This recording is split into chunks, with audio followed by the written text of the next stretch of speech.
Hello friends, this is the video for July 2022. I will mention important aspects and transits, and at the end of the video I will speak more about the conjunction of Uranus and Rahu and talk about that, what that means.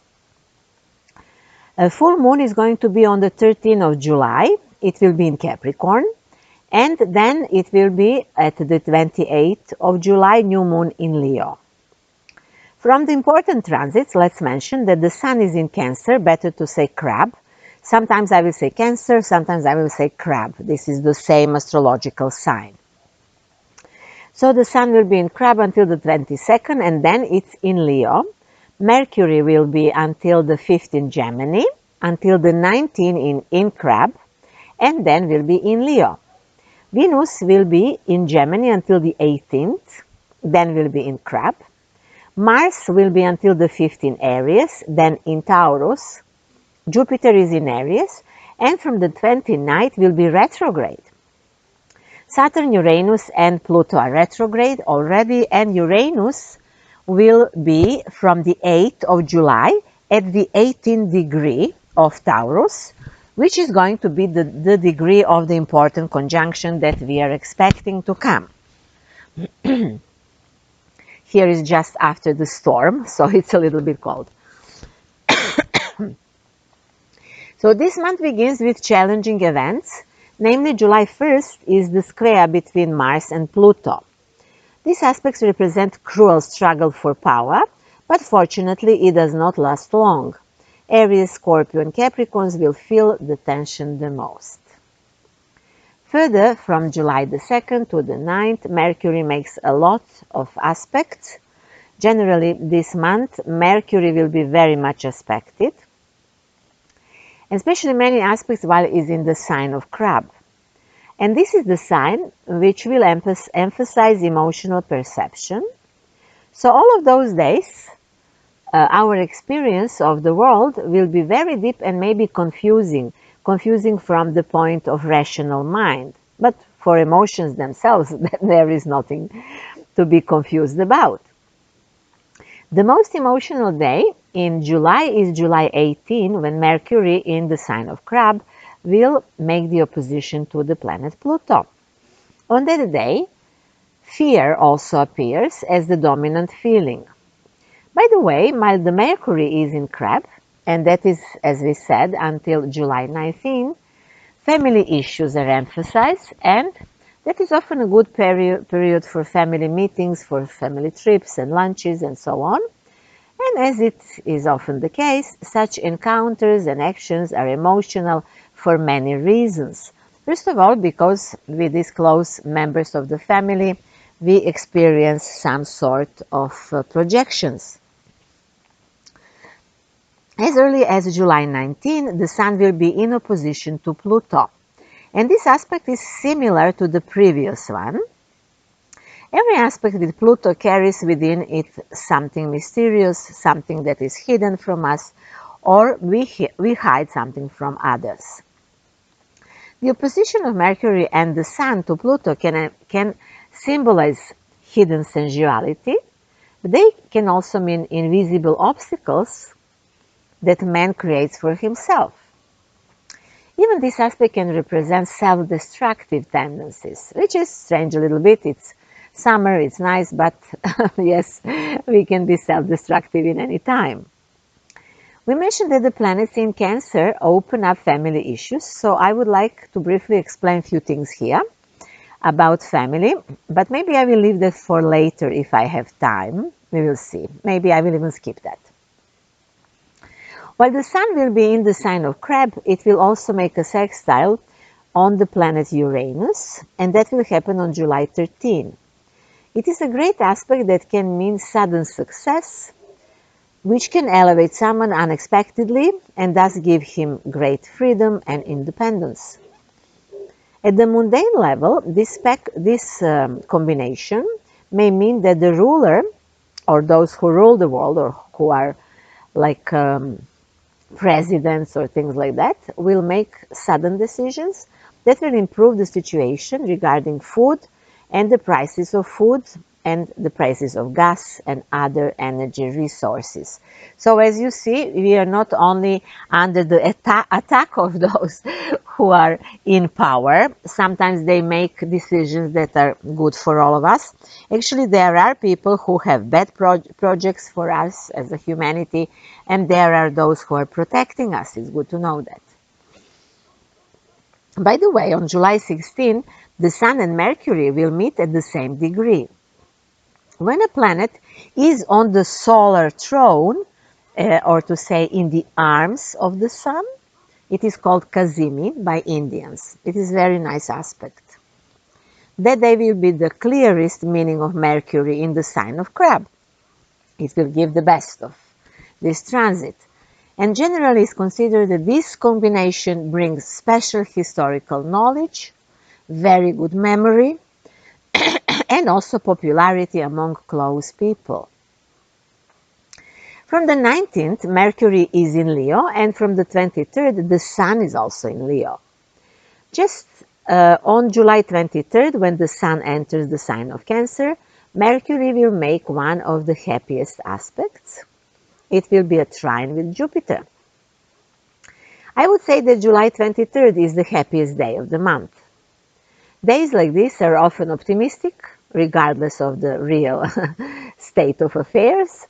They bring happy circumstances to those who deal with writing, literature, and communication, but also to all of others in some way. They also bring good news about exams and some school results, if still some students will deal with the school issues. However, by the end of the month, Mercury will surprise us a few times more. Namely, on July 28, he will be in a square with Uranus, when it will be difficult to present new ideas and make an agreement. Also, on July 31st, it will be in opposition to Saturn, which brings some barriers to trading, also in communication, problems in signing contracts and making deals in business. Contrary to the optimistic 23rd, the 28th is a quite pessimistic day, I must say. Then on the 13th of July will be full moon in Capricorn. This is a great news for all of us. Why? Because Capricorn symbolizes the government, governing structures, ministers, and generally those who are in the position to decide something for people or to pass laws. Of course, these structures are not only on the top of the countries, as people think. Actually, they are real governing structures start their hierarchy. So, of course, there are plenty of those who are deciding about us, and they are above the governments of the states. And indeed, they have prepared a lot of evil for us so far. But every full moon marks the end of something. The new moon in Capricorn was on January the 2nd, and everything that was planned then now is over. So let's ask ourselves, can we expect some governments to fall in the coming months? Perhaps yes. Maybe also we can guess that many decisions will be rejected that they made until now.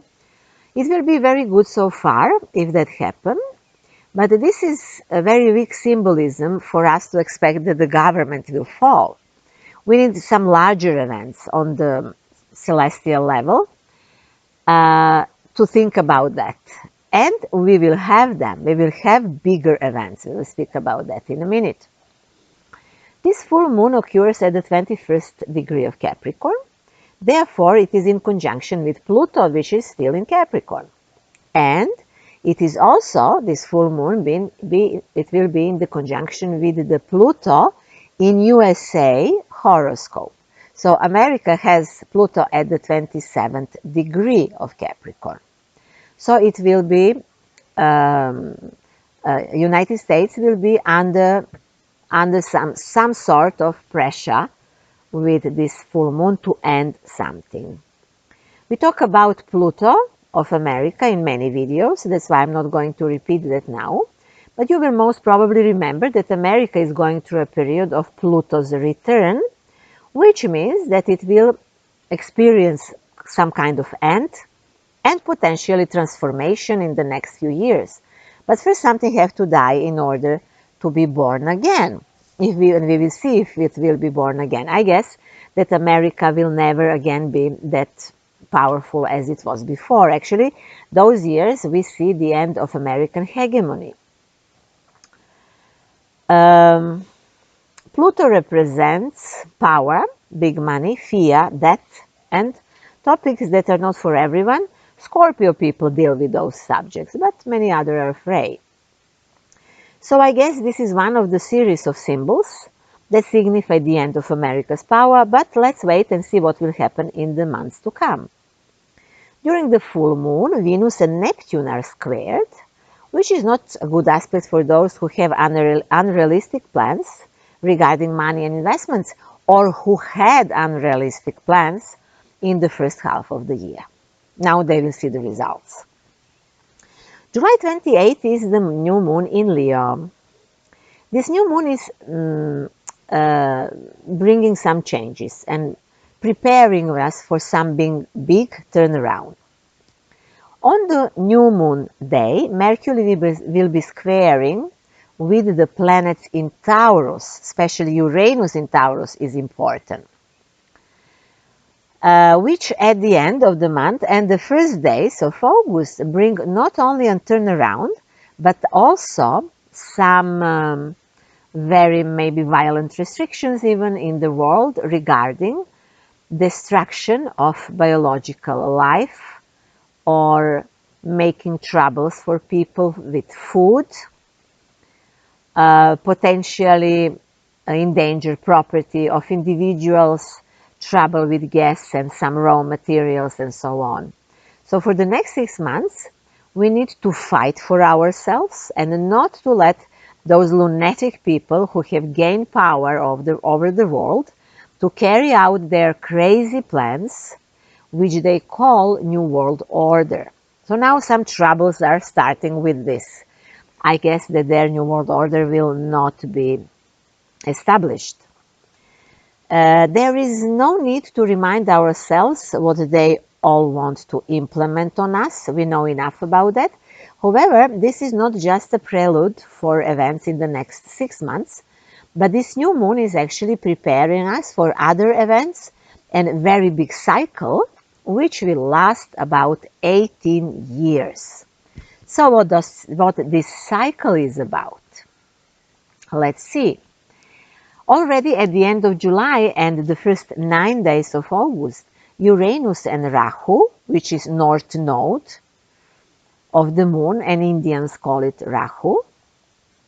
So those two, the planet and this element of the zodiac, will be in conjunction, which is a very significant event from the point of view of mundane astrology, and it can also be very significant in the lives of some individuals, especially people who have planets in Scorpio and Taurus around the 18th degree.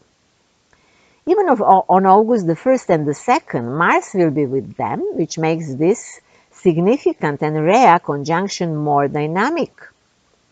The conjunction will occur at the 18th degree of Taurus. So when was the last time Mars, Uranus and Rahu conjunction in Taurus? It seems that it was the last time in the year 324 BC, when they met almost at the same 18th degree. Precisely at that time they met between the 17th and the 18th degree, but the difference was that Pluto was nearby in that time. It was at the 19th degree of Taurus.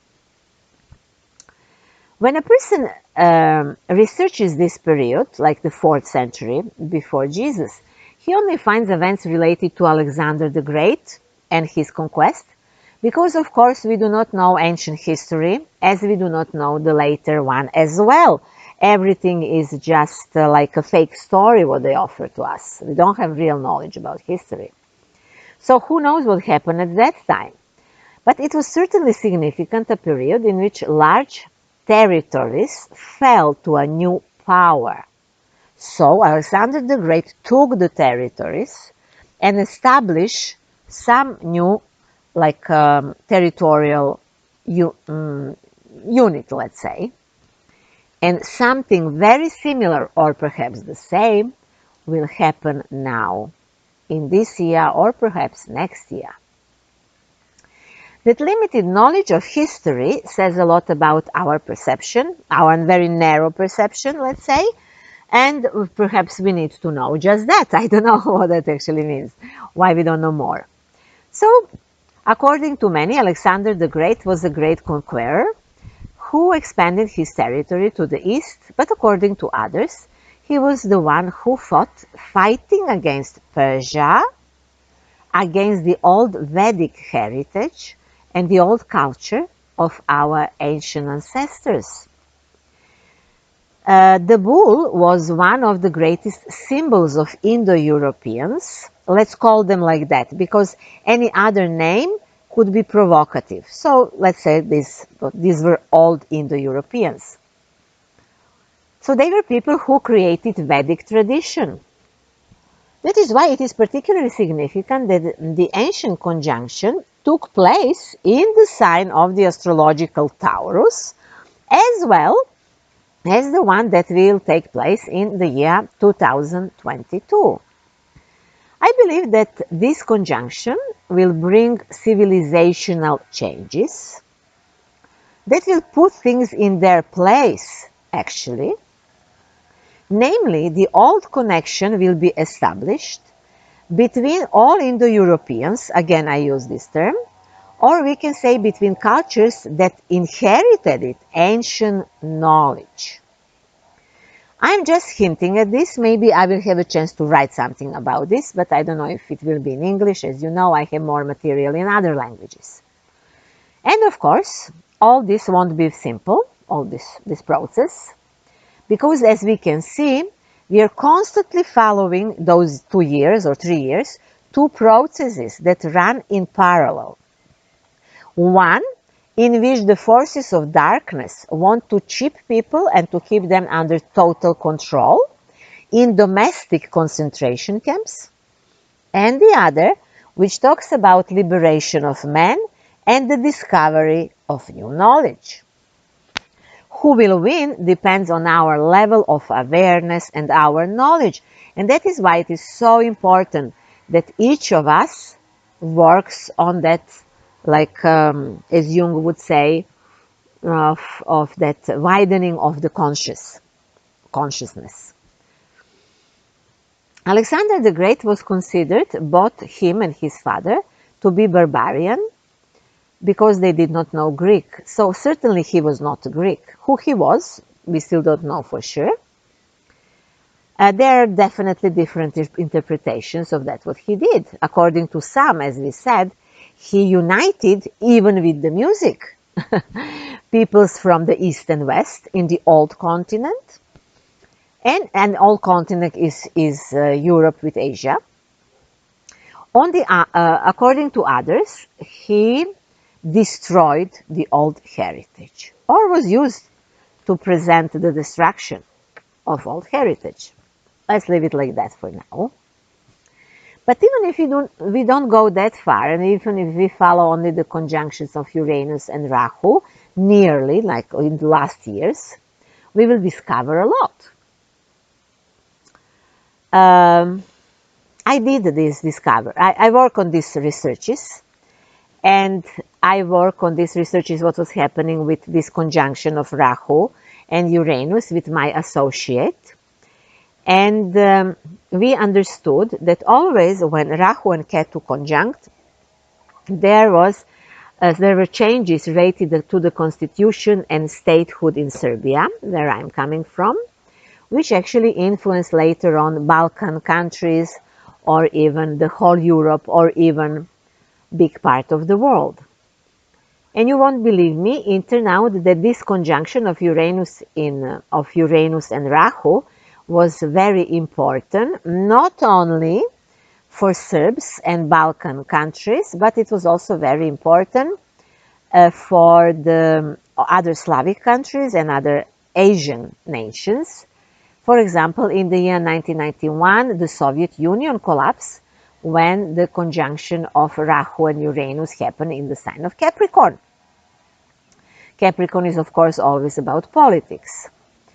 And furthermore, in the year 2007, when there was the conjunction of Uranus and Rahu, which was in Pisces, Baghdad was bombed, which was horrible action and horrible war.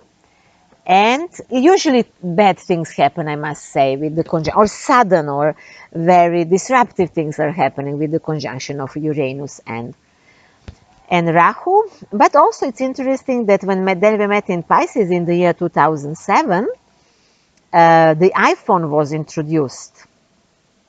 And that was definitely important year for IT technology or even artificial intelligence. And it looks that in our time, Pisces sign and Neptune are important for IT technology. Not only, but they're very important. So we said things are happening with this conjunction. I will publish article with my associates about this conjunction, but we will talk about Serbian country and Balkans. There, this article will be Serbian, not in English, but maybe some of you even who is listening this can read it. So you will find it on my web pages, symbolicthinking.net, which are on 3 languages. This is going in the Serbian section. Not only did Serbia changed, we said, but many other were influenced by the last, for example, conjunctions, and it was very similar to that what is happening now, as you know, in Ukraine. I'm not allowed to talk about that because I can be even in prison if I speak about that, but you know what I mean, and you see the parallels. With this conjunction begins a new series of events through the Taurus archetype now, in the year 2022. And that what starts now will last until the year 2037, when Uranus and Rahu will meet again in the sign of Crab. So we can also ask what that means, that Mars will be with them together 2 days, 1st and the 2nd of August. So could there be some explosion due to the conjunction with Mars? I don't know, but it can be dangerous energy. Maybe they will even try to make some troubles with the weather because they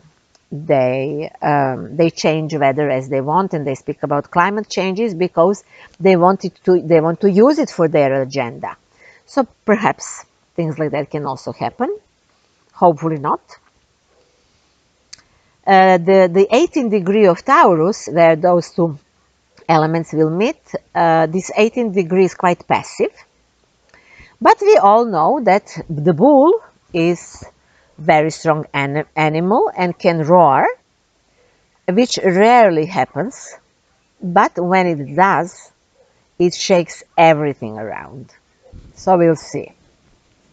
Rahu and Uranus represent innovations and new technological breakthroughs. Digitalization is the constant theme of globalists. Virtual money is part of their agenda, as well as chipping people and many things that we already know. I understand that virtual money can be the solution for us in the future, and perhaps new type of communication also can be useful for us, for humans. But always, I say in those my videos, everything depends on who manages it. Whether humans themselves or someone who imagines that he is the God and he will rule the world, and that's why he needs digitalization. So definitely things about digitalization and new technology will appear with this conjunction or after it.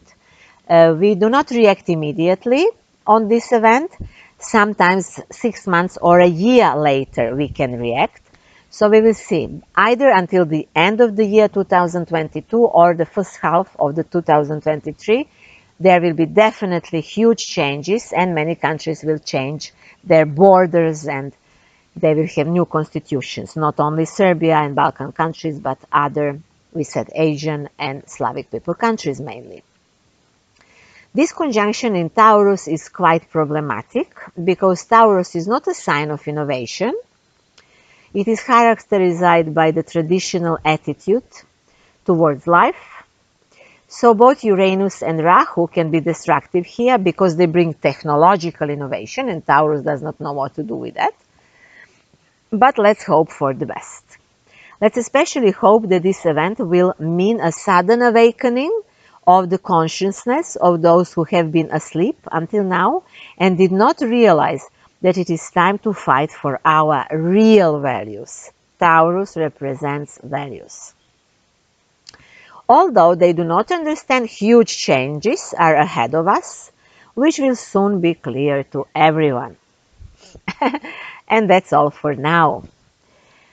You will find many links to my web pages under this video on YouTube.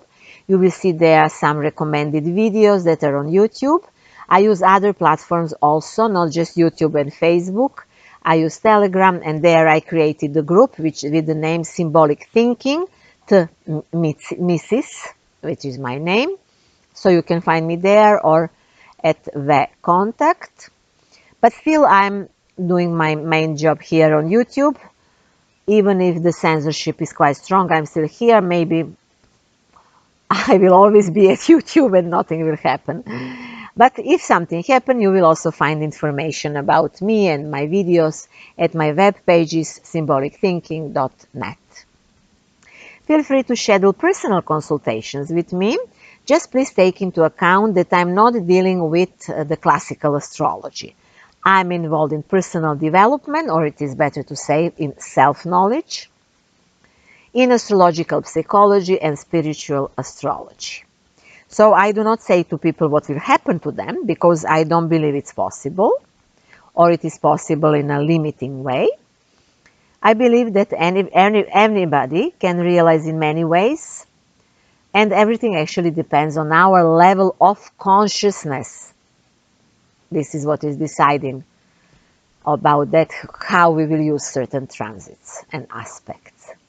If you like this video, like it, share it, subscribe to my channel. Thank you very much in advance.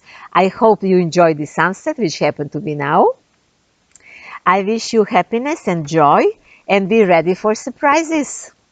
See you soon.